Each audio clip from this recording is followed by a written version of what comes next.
এত কহ বকরি ছাড়ি দেইস নে, কথাই বোঝে না কেমন করি। আলা ধরো বকরিটা।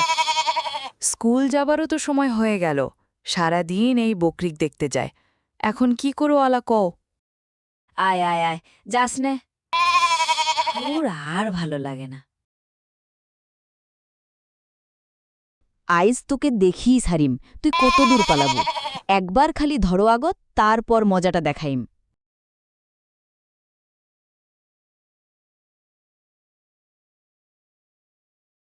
এক গাঁৱত আছিল এক বুড়া মানুষ, নাম তার জব্বার দাদা। গাঁৱৰ সবাই দাদারে খুব মানত, কারণ দাদার বুদ্ধির জুড়ি নাই। একদিন সকালে রহিম দৌড়ায় আইল।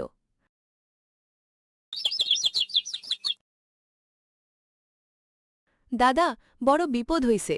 জব্বার দাদা কইল, কি হইছে রে? হাঁপাস না, আস্তে ক। রহিম কইল, আমার ছাগলটা হারাইছে, সকাল থেকে খুঁজতাছি, কোনো খোঁজ নাই।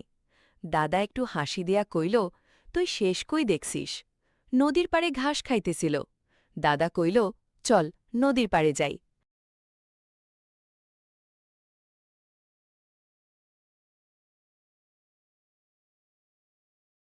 এক আমগাছের নিচে ছাগলটা আরামে পাতা খাইতেছে।